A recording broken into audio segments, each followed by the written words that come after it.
Assalamualaikum warahmatullahi wabarakatuh.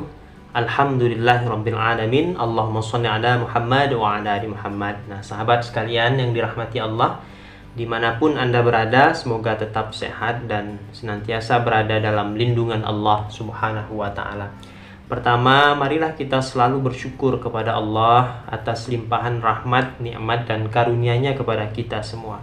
Semoga dengan itu semua semakin mendekatkan diri kita kepada Allah dan semakin menambah kadar iman dan takwa kita kepadanya.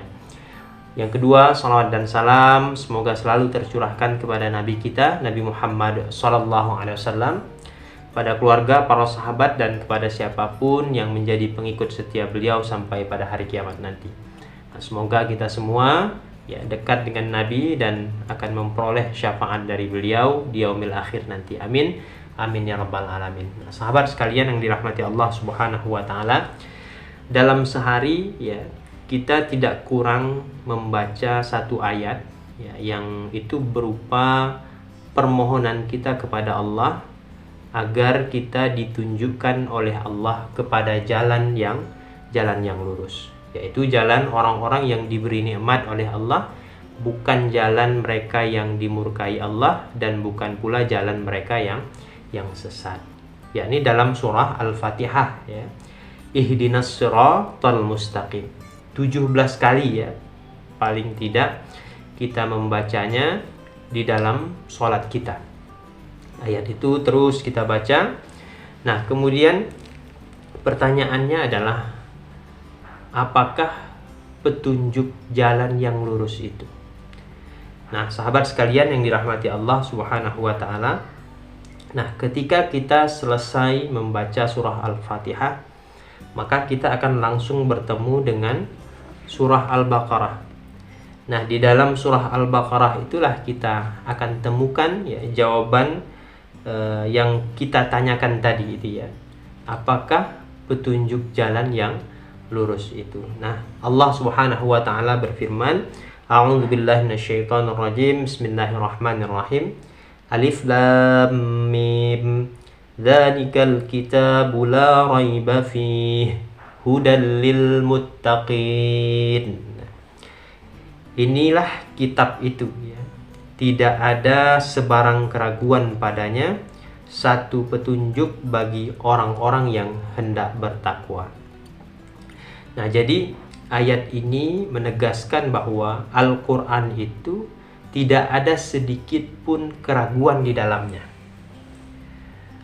Jadi dia benar-benar wahyu dari Allah Subhanahu wa ta'ala, kemudian yang dibawa oleh malaikat Jibril, kemudian diturunkan kepada Nabi Muhammad SAW.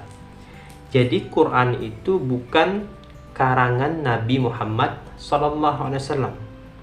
Nah, bagaimana mungkin seorang nabi yang dikenal sebagai ummi yang tidak bisa membaca dan menulis, kemudian membuat satu karya yang luar biasa.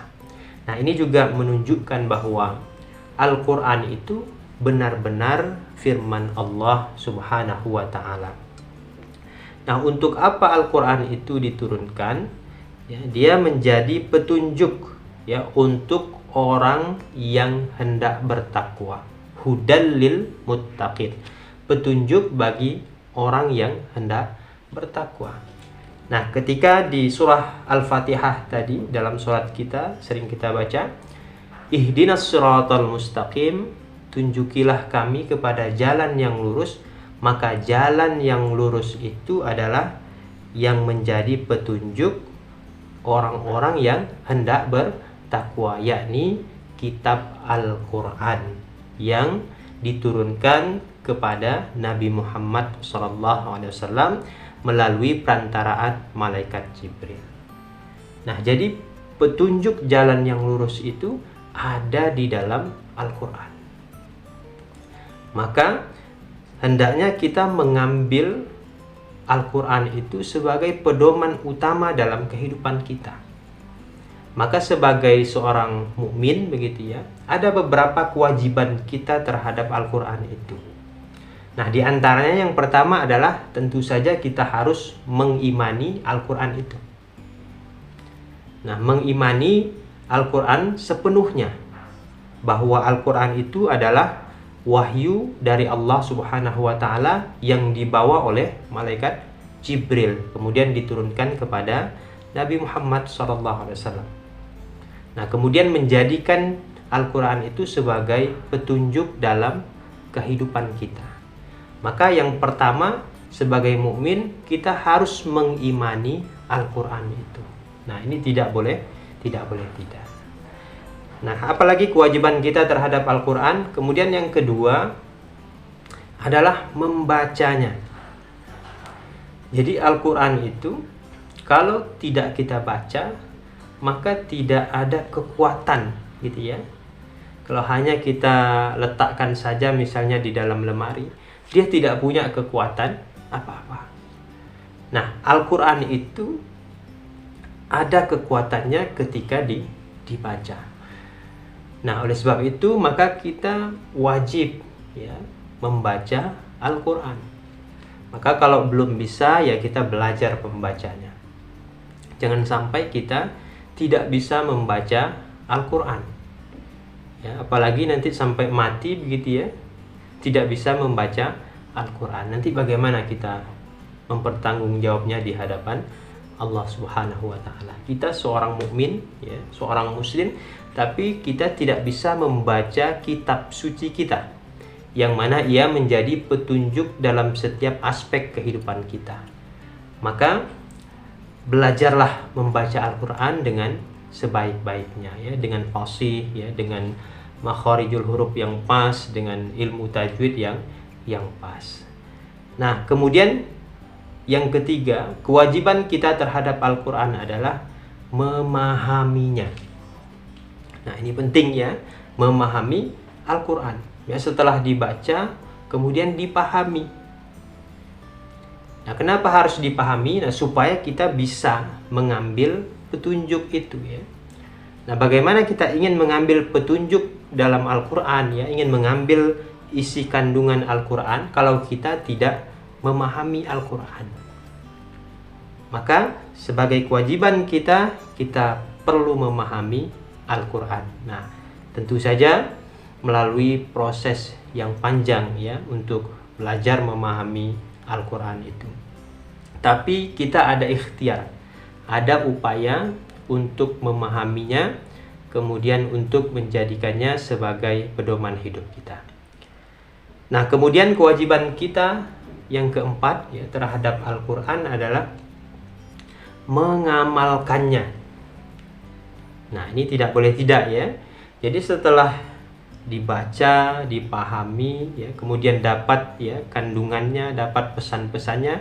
Nah, pesan-pesan Al-Quran itu harus kita amalkan, harus kita praktekkan dalam laku kita ya, di setiap hari, di setiap aspek kehidupan kita ya, di setiap bidang yang kita jalani begitu.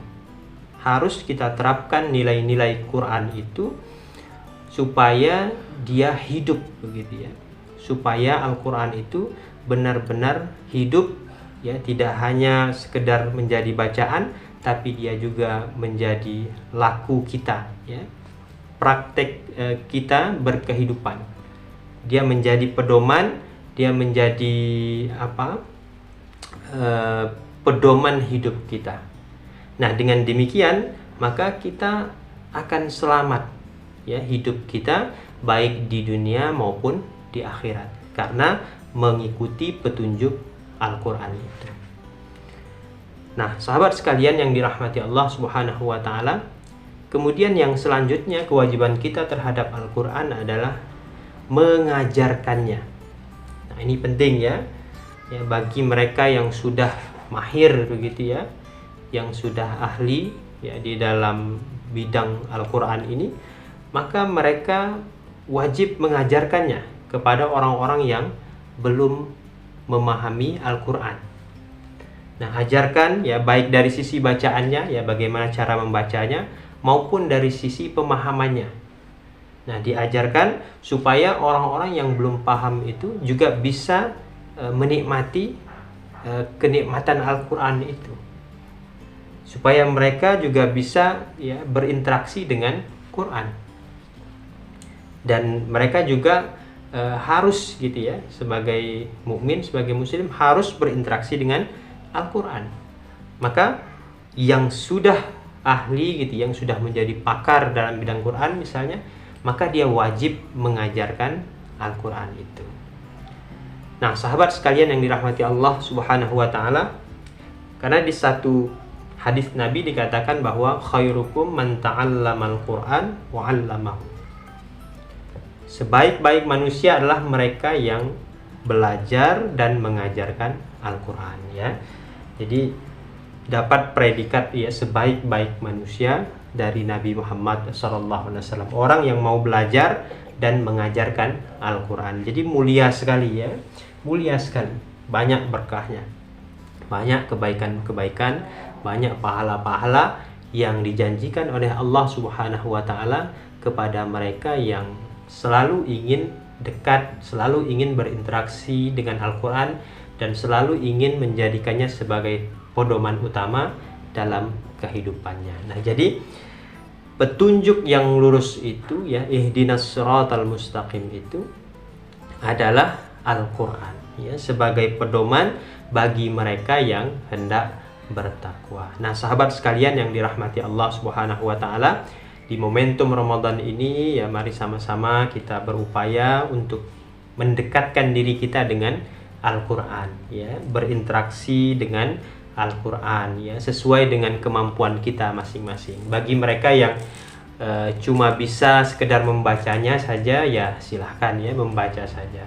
Bagi mereka yang sudah bisa membacanya dengan fasih, kemudian harus meningkatkan level interaksinya dengan Quran ya, mulai memahami Al-Quran. Nah, bagi mereka yang belum bisa membaca, maka kesempatan di bulan Ramadan ini manfaatkan untuk belajar membaca Al-Quran.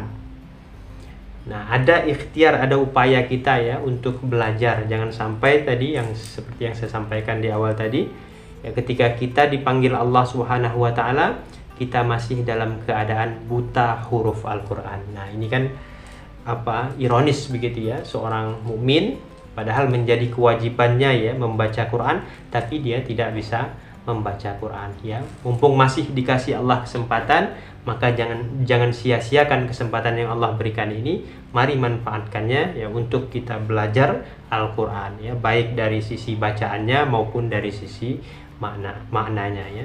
Dan mudah-mudahan setelah kita memahami ya, bisa membaca ya, memahami Al-Quran, dan mudah-mudahan isi-isi kandungan Al-Quran itu kita amalkan ya, kita praktikkan dalam setiap aspek kehidupan kita. Nah, sahabat sekalian yang dirahmati Allah Subhanahu wa taala, demikian yang dapat saya sampaikan. Mudah-mudahan yang sedikit ini dapat memberikan manfaat kepada kita semua. Saya akhiri, billahi fisabilil haq fastabiqul khairat. Wassalamualaikum warahmatullahi wabarakatuh.